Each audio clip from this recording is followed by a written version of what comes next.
Mr. Thippacorn, since we are people of the same region and have known each other since the time of our fathers, I hope you will have no objection to my coming as a representative to ask for the hand of your daughter. Rose for my son, Wasu.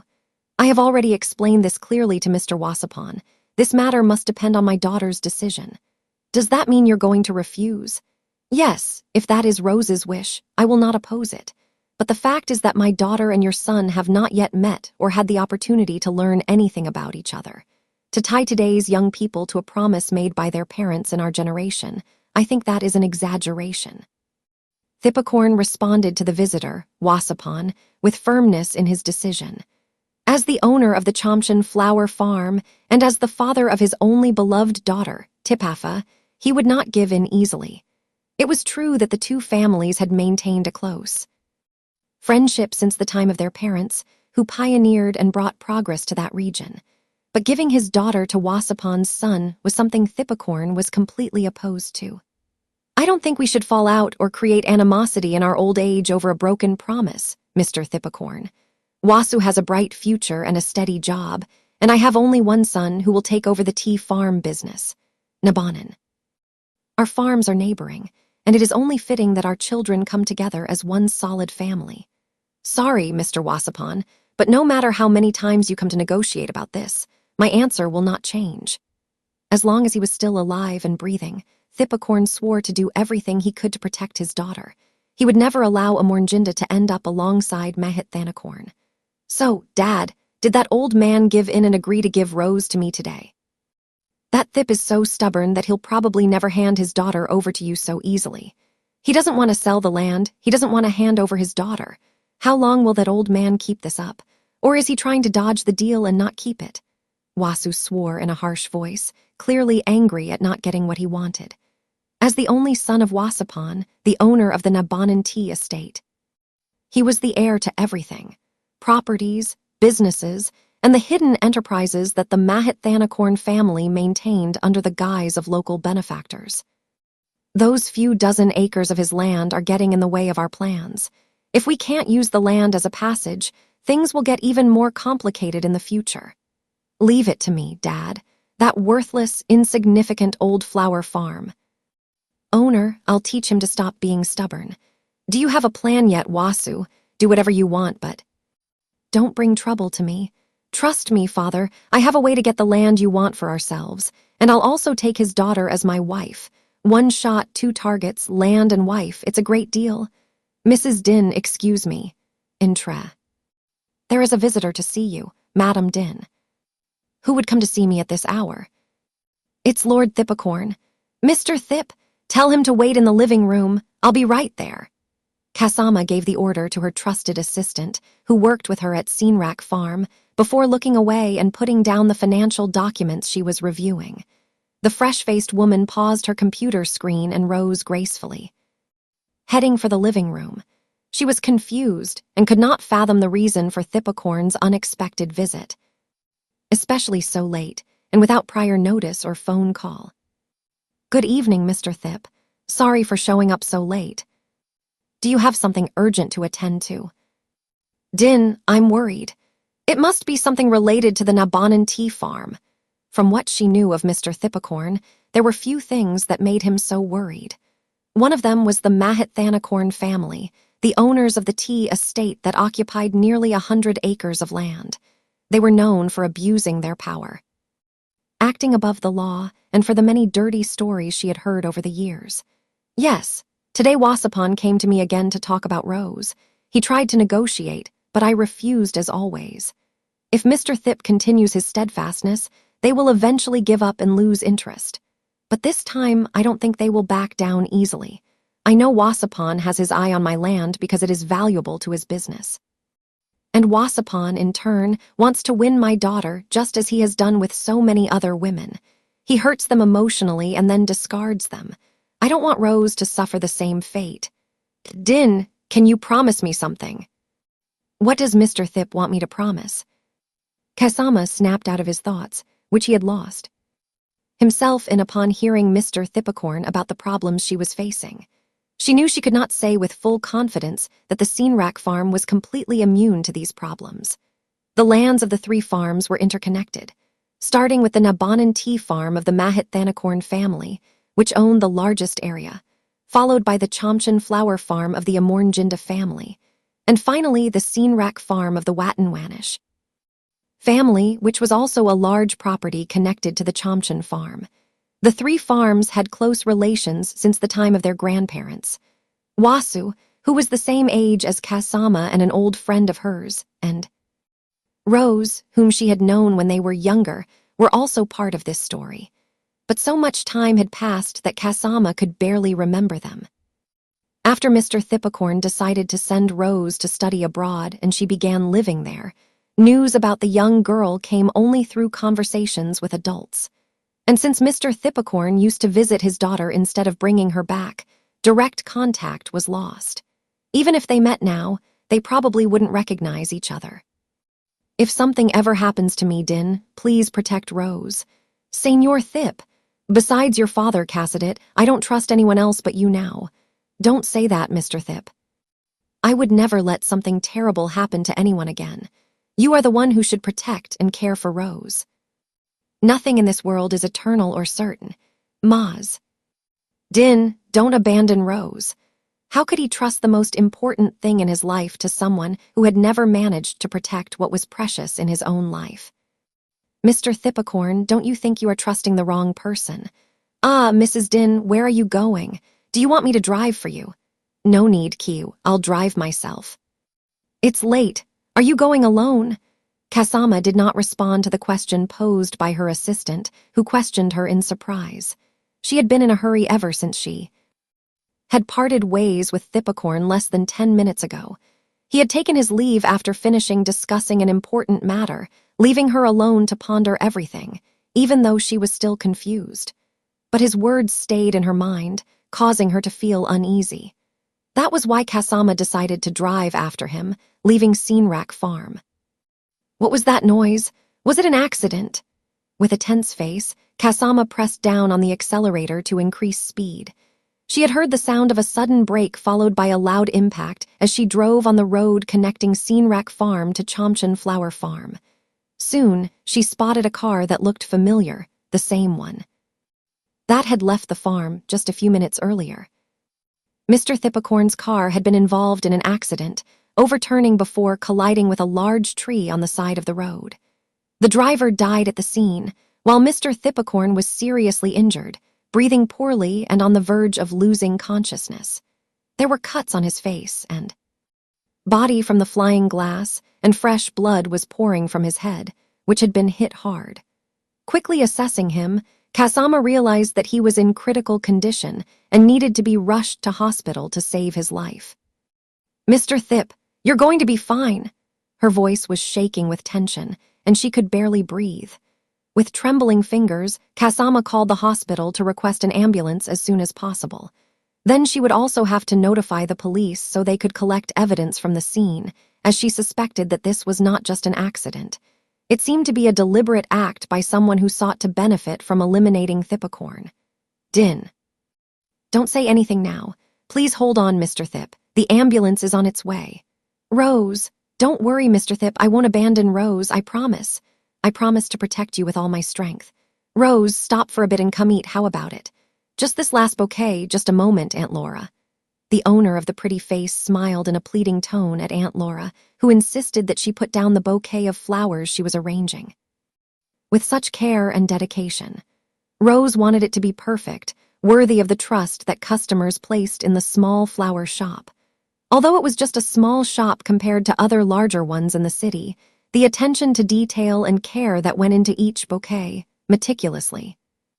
Choosing the flowers until everything was perfect kept loyal customers coming back. You're so dedicated.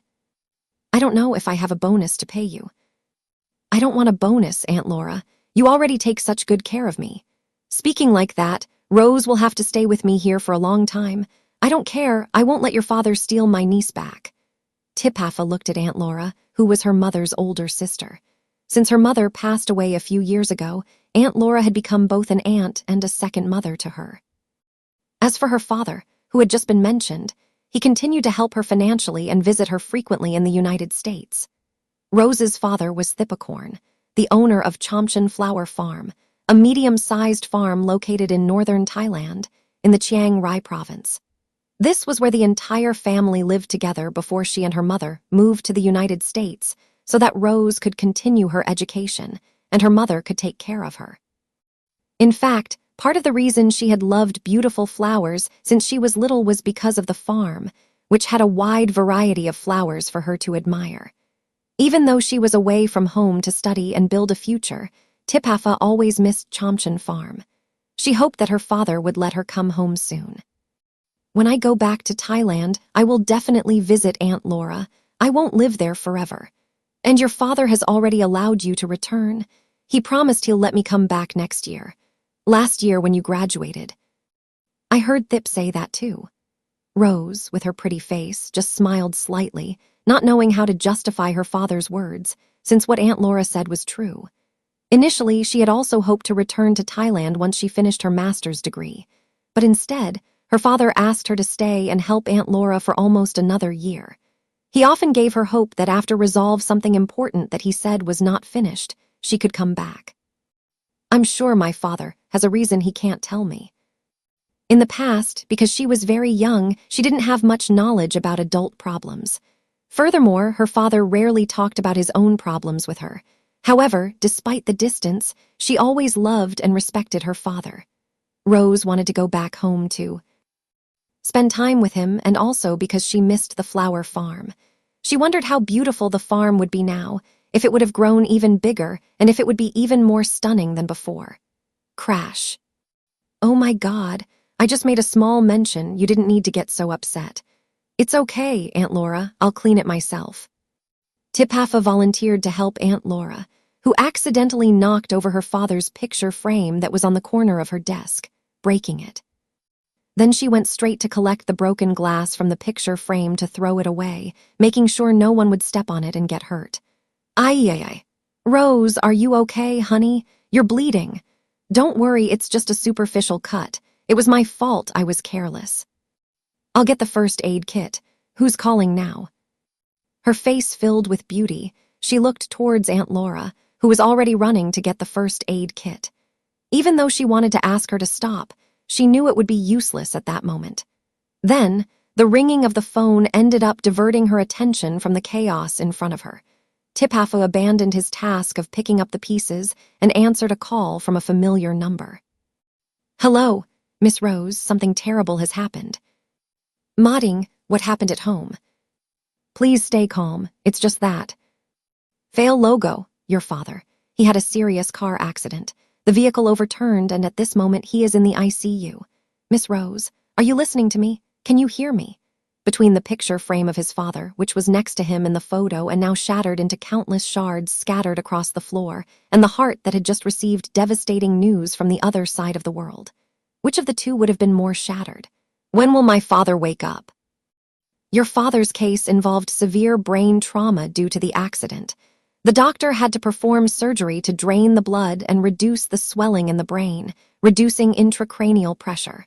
In addition, other internal organs were also damaged due to the impact. Although the surgery performed yesterday was successful, doctors still cannot predict when the patient will wake up. Even if he does wake up, the damage to the brain could cause complications that we will only be able to assess after recovery and further detailed examinations. Either way, I recommend that the family prepare themselves. Emotionally, Tiphafa sat motionless, as if he had been hit hard in the head and neck after hearing the words of the neurologist who was handling his father's case. The doctor suggested that she prepare for the worst, which was not easy to accept. She didn't want to deal with the loss anymore. After losing her mother a few years ago, what hurt the most was not having enough time to spend with her father. She had always waited for the opportunity to be with him, but he couldn't resist and left her alone without warning. Rose, please go and rest. Even if you stay here, you still can't see your father. I'll wait here, Modding. I'll wait until my father wakes up so he can. See me first? Rose, don't be stubborn. If your father finds out, he'll worry. So I'll go back to the farm first and then I'll go to the police station. Rose, what are you going to do there? I need to investigate my father's case, see if it was an accident or if someone did this on purpose. The owner of the pretty face quickly glanced at Mauding, who was following her anxiously. Mauding was the daughter of the maid who took care of the house and details for Tiphafa's father. Mauding, who was the same age as Tiphafa, was the one who always got in touch with news about the farm and the neighboring properties that were connected. It was the day of your father's accident. On that day, Mr. Wasupon went to the farm to visit his father. The farm owner, Nabanan. Yes, do you remember Wasu, Mr. Wasupon's son? I remember vaguely. On the neighboring farm, there was Mr. Wasu and Mrs. Din, but it's been a long time since I've seen them. Mr. Wasu and Mrs. Din were a very beautiful couple, but in terms of personality, they were completely different. Here, Mr. Wasu is a powerful person. Everyone respects him. Mrs. Din, on the other hand, prefers to be alone, not mixing with anyone. And do you know, Mauding, why Mr. Wasupon came to see my father? I don't know, Rose. I wouldn't dare listen to private conversations about Mr. Wasupon. Tiphafa was disappointed and frustrated. What Mauding had told her did not give her any useful information about the difficult situation she was facing. However, when she heard about people she had known in the past, she could not help but try to reminisce about the old times, although she could not identify many changes. Rose, there's a car following us. Is that the car behind? Yes, I noticed he's been following us the whole time. That car looks familiar. I think I saw it parked in front of the hospital. Let me speed up a little. If not, he'll soon stop following us. Yes, Rose, the car honked and is pulling up alongside us. Tiphafa lost her balance under the sudden braking, but was lucky not to be injured. The black truck with tinted windows pulled in front of her car, blocking the road to Chomchin Farm. A young man in the passenger seat opened the door and began walking towards her car. It's Mr. Wasu. How does he drive like that? That's dangerous. Mauding, is that man Mr. Wasu? Yes, it's him, Mr. Wasu. Before she could finish speaking, the young man named Wasu approached. The Sangjin farm car she had driven from the airport to the hospital in. Mr. Wasu raised his hand and gently touched the window on the side she was sitting in, smiling, even though she had not yet opened the door to get out or rolled down the window to talk. Rose, come down and talk to me. Rose, please don't come down. We don't know what his objective is yet. Don't worry. If I don't come down, he probably won't stop following us.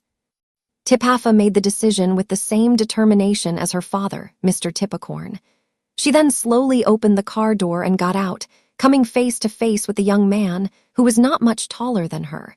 It was a meeting after many years, and she hardly recognized the boy from the neighboring farm, the one she used to call Piwasu. It's been so long since we've seen each other. Rose, you're looking prettier. Mr. Wasu. No, why so formal? We're like family, aren't we? Why did you follow my car here? I wanted to welcome Rose home in a warm way. Me solt. Why is that? When we were kids, you even rode on my back, don't you remember? The past and now are different things. I feel uncomfortable and I don't like what you're doing. You are so beautiful and tough. Since he didn't let go of her wrist rudely, Tiphafa then pulled her arm away from that rude touch, especially since they hadn't met for so many years. Besides, the fact that they played together as children didn't mean that it would be considered a type of closeness now that they were adults. But because she was alone, she couldn't face the men's strength, and Mauding couldn't help her because she had been detained by Wasu's men who were accompanying him, along with her driver. So she would need to find a way to escape this uncomfortable situation by herself, without expecting anyone to come to her aid until her father had woken up yet. As she hadn't expected help, the person who appeared and got out of the car that had parked behind her, quickly going to grab her wrist and pull her to take shelter behind her, was someone she hadn't expected. Damn, it has to be you, Din, always showing up to stick your nose where it doesn't concern you. Din? So the person who came to help was his sister, Din, who lived on the farm next to his father's flower farm. You are mistaken. I never wanted to get involved in matters that are none of my business. Then why the hell are you butting into my business with the rose? Because it is my duty. Duty? What duty is that? Don't come and interfere. If you don't want trouble, go back to your farm."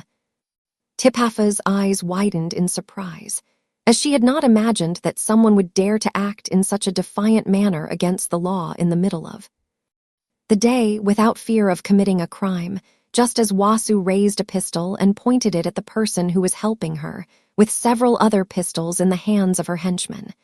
"If we're going to exchange shots, let's see who comes out on top. Din, leave me with him for now." Kasama glared at the man in anger after being surprised by her actions, who realized her strategy and had his henchmen from the flower farm follow Wasu's group, creating a numerical advantage. If a fight were to break out, it seemed like Wasu's farm would not come out. On top, don't think that without Thipicorn, everything will be easy for you. What the hell are you talking about? Because Thipicorn entrusted Rose to me.